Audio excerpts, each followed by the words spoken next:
ఇప్పుడు ప్రశ్న నంబర్ 316 చూద్దాం. ఇది చాలా ఇంట్రెస్టింగ్ క్వశ్చన్. భారత జాతీయ కాంగ్రెస్ అధ్యక్షురాలుగా ఎన్నికైన మొదటి మహిళ ఎవరు? ఆప్షన్స్ చూద్దామా? A Annie Besant, B Sarojini Naidu, C Bhikaiji Cama, D Sucheta Kripalani. గమనించారా? ఇవన్నీ వినడానికి కరెక్ట్ ఆన్సర్స్ లాగానే అనిపిస్తాయి.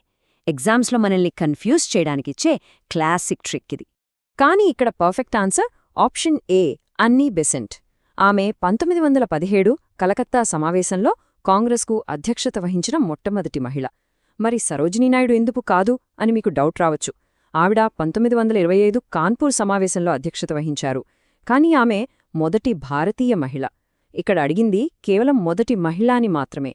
ఇకపోతే ఆప్షన్ సి భిఖాజీ కామా విషయానికి వస్తే విదేశాల్లో అంటే జర్మనీలో మన భారత జెండాను ఎగురవేసిన తొలి మహిళ ఆవిడ.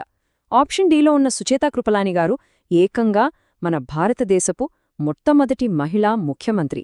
చూసారా, ఒక్క ప్రశ్నతో మనం 4 గొప్ప మహిళల చరిత్రను నేర్చేసుకున్నాం. నెక్స్ట్ ప్రశ్న నంబర్ 317.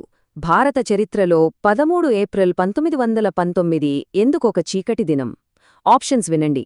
ఏ భగత్ సింగ్ ఉరి తీయబడ్డాడు, బి కోమఘట్ మారు ప్రయాణికుల హత్యలు జరిగాయి, సి జలియన్వాలా బాగ్ మారణకాండ జరిగింది, డి చౌరీచౌరా సంఘటన జరిగింది.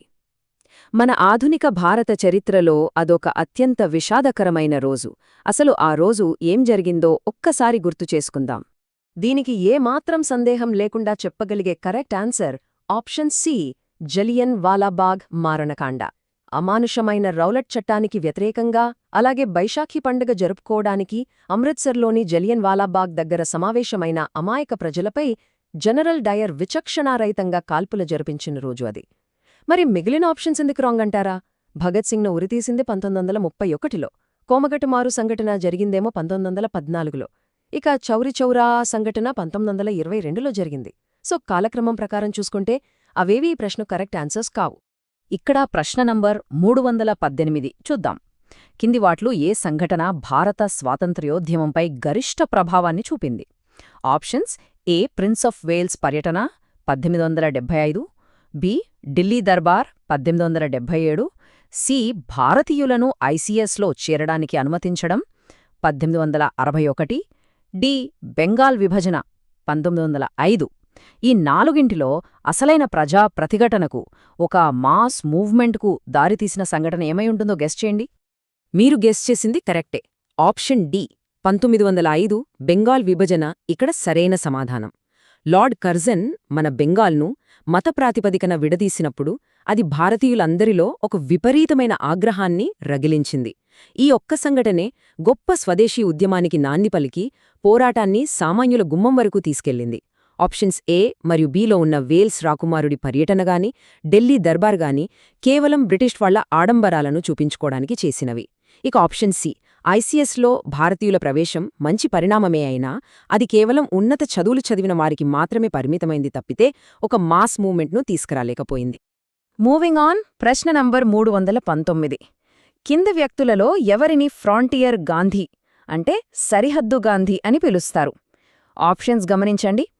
ఏ Mir Ahmed Yar Khan, B Khan Abdul Ghaffar Khan, C Khan Abdul Karim Khan, D Akbar Khan Bugti. ఈ పేర్లన్నీ వినడానికి చాలా సిమిలర్గా ఉన్నాయి కదూ. ఇలాంటి దగ్గరి ఆప్షన్స్ ఇచ్చినప్పుడే ఎగ్జామ్లో మన మైండ్ బ్లాక్ అవుతుంది. అందుకే చాలా ఫోకస్డ్గా ఉండాలి. దీనికి కరెక్ట్ ఆన్సర్ వచ్చేసి ఆప్షన్ బి ఖాన్ అబ్దుల్ గఫార్ ఖాన్ గారు. మన దేశ వాయువ్య సరిహద్దు రాష్ట్రంలో అంటే నార్త్ వెస్ట్ ఫ్రాంటియర్ ప్రావిన్స్లో గాంధీగారి అహింసా పద్ధతులను తూచా తప్పకుండా పాటించినందుకు ఆయనకు ఆ సరిహద్దు గాంధీ అనే పేరొచ్చింది. ఆయన స్థాపించిన ఒక అద్భుతమైన సంస్థ పేరే ఖుదాయి ఖిద్మత్గార్ లేదా రెడ్ షర్ట్స్ అని కూడా పిలుస్తారు. ఇక ఆప్షన్స్ ఏ, సి, డిలో ఉన్న పేర్లు జస్ట్ మిమ్మల్ని కన్ఫ్యూజ్ చేయడానికి ఇచ్చినవి మాత్రమే. జాతీయోద్యమంలో వారికి ఈ స్థాయి గుర్తింపు లేదు. నెక్స్ట్ ప్రశ్న నెంబర్ 320. రోలెట్ చట్టం అమలుకు గల ప్రధాన కారణమేమిటి? ఆప్షన్స్ చూద్దాం. ఏ విప్లవాత్మక జాతీయవాదుల నుండి ముప్పు ఉందని భావించడం, బి దేశీయ వార్తాపత్రికలను నియంత్రించడానికి, సి భారత జాతీయ కాంగ్రెస్ను నియంత్రించడానికి, డి రాజ్యాంగ సంస్కరణల కోసం. మనం కాసేపటి క్రితమే జలియన్ వాలాబాగ్ గురించి మాట్లాడుకున్నాం కదా, ఒక్కసారి ఆ సందర్భాన్నిక్కడ లింక్ చేసుకోండి. ఇక్కడ ఆప్షన్ ఏ అనేది అబ్సల్యూట్లీ సరైన సమాధానం. మొదటి ప్రపంచ యుద్ధం ముగిసాక మన దేశంలో విప్లవాత్మక జాతీయవాదం బాగా పెరిగిపోతోందని బ్రిటిష్ వాళ్లకు వణుకు పుట్టింది.